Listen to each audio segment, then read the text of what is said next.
This was Concord, New Hampshire yesterday at the state capitol. We the people say no ICE in Merrimack. No ICE in Merrimack. Also, good people never built concentration camps. This is a protest over the weekend against a Trump prison camp that they're trying to build in Merrimack, about a half hour south of the state capitol in New Hampshire. Amid all the pushback they're seeing against this in the state, the Trump administration sent over to the New Hampshire state government some reading material all about how actually nobody should oppose this. This is going to be great for the people of New Hampshire. What they sent over said, quote, the Department of Homeland Security plans to make a major economic investment in a new detention facility in Merrimack, New Hampshire. They didn't dot the I in Merrimack with a smiley face, but it kind of seemed like they were trying to. They brag about how the camp will, this prison camp will bring a ton of jobs to the state, to New Hampshire. They write about all the positive ripple effects this Trump prison camp will have on the, quote, Oklahoma economy. Wait a minute. This new prison camp in southern New Hampshire is going to be a boon for the great people of Oklahoma? Why does it say that? On the document they sent to the state government in New Hampshire to try to get them all psyched about this Trump prison camp, they not only placed Merrimack, New Hampshire somehow in Oklahoma, they also forgot to remove the comments, the internal comments ICE officials sent back and forth among themselves when they were putting this thing together. After people started pointing out what a mess this thing was, the White House apparently sent over to New Hampshire a revised copy of the same document, and it at least had some corrections. It had the right state name on it. That's nice. They also got rid of the internal comments from Homeland Security officials, but it was still filled with other mistakes. The document brags about how this Trump prison camp is going to bring millions of dollars to New Hampshire by way of state income taxes and state sales taxes, despite the fact that New Hampshire does not have either of those taxes. The document also references all the tax benefit that's going to flow to the county government in New Hampshire, despite the fact that the New Hampshire government doesn't work that way. It's not a county government, it's a town government. What are you talking about? But as much of an embarrassment as this is for the Trump administration, which apparently can't even spell New Hampshire, let alone lie to it with a straight face, the person for whom this has become a real political debacle turns out to be the New Hampshire governor, because she is a Republican. Her name is Kelly Ayotte, and she has botched this thing in about 30 different ways. When the ACLU published documents earlier this year showing that the Trump administration had talked to at least some officials in New Hampshire about this forthcoming prison camp, Governor Ayotte said, well, she didn't know anything about it. She blamed a state agency under her purview for failing to tell her about these discussions. That ultimately led to the resignation of one of her cabinet officials. The governor said she had tried to get the Trump administration to answer questions about their plans for this prison camp in Merrimack, but they wouldn't answer her. That became a problem for Governor Ayotte when the head of ICE was asked about it at a Senate hearing a few days ago. He not only confirmed that the Merrimack Trump prison camp was a go, he said his agency had specifically spoken with Governor Ayotte about it. They talked to her personally. He said, quote, DHS has worked with Governor Ayotte. We've spoken to the governor about the facility. Governor Ayotte immediately denied that was true. She once again claimed that she had no idea what any of this was about. She said the Trump administration had sent her no details about their plans for Merrimack, which is why the White House promptly sent over those typo-riddled plans for the prison in her state and how great they'd be for Oklahoma. Meanwhile, as we've seen everywhere ICE wants to put one of these prison camps, the pressure against doing any such thing is growing and growing. Voters in New Hampshire, local residents, continue to protest it. New Hampshire's entire congressional delegation, both the Senate and the House, is demanding answers about it. Even the governor next door in Massachusetts has called on Kelly Ayotte to oppose it.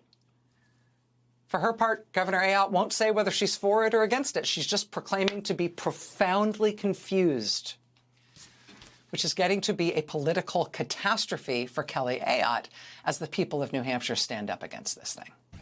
This is a headline from the Concord Monitor out of New Hampshire. Quote, if the governor truly did not know about the ICE prison being built in her state, then New Hampshire has a governor who is not paying attention to critical developments.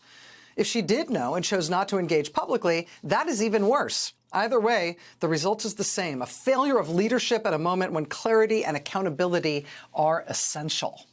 that very tough wording in an op-ed from New Hampshire State Rep Wendy Thomas, who represents the town of Merrimack, where ICE wants to turn a warehouse into a huge Trump prison camp. Joining us now is State Rep Wendy Thomas of New Hampshire. Representative Thomas, it's a pleasure to have you here. Thank you for making time.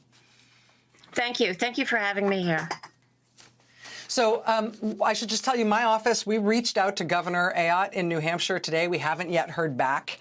But can I just get your take, your read on what's going on here with your governor? She's refusing to say whether or not she wants this Trump prison camp or not in Merrimack. And she's professing to be basically confused and unaware that it's happening. It's very hard to follow from the outside.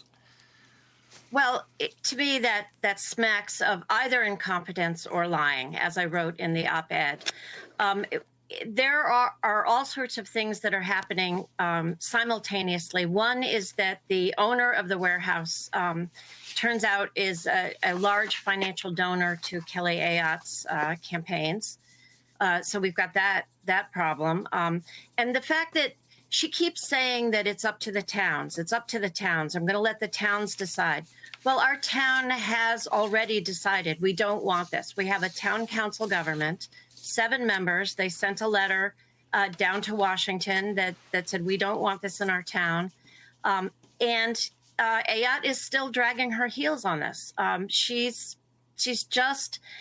You know, I saw what you were saying earlier about, you know, the ICE facilities that are being closed down and being stopped.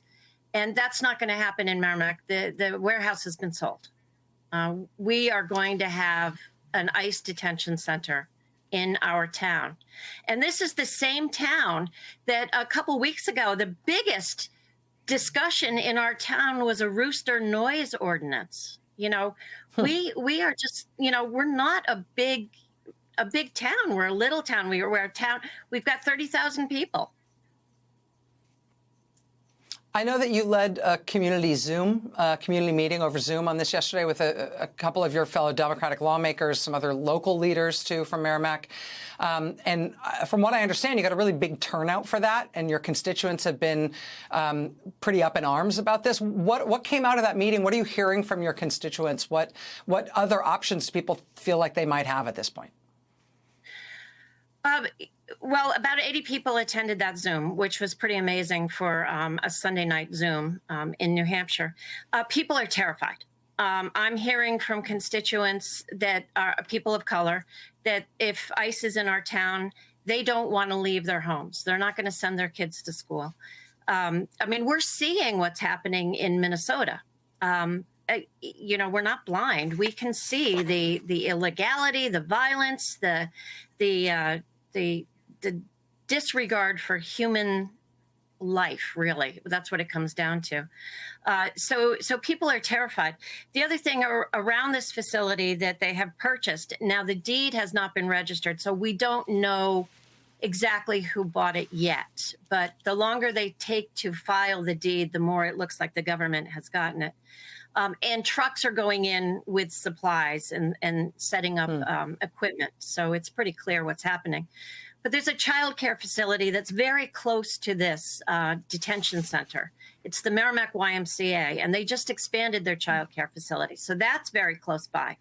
An abutter to the land that this facility will be located in is the Nashua Gun and Nashua Gun Club. So they use it to do target practice, you know, and so you're going to have target practice right next to this facility.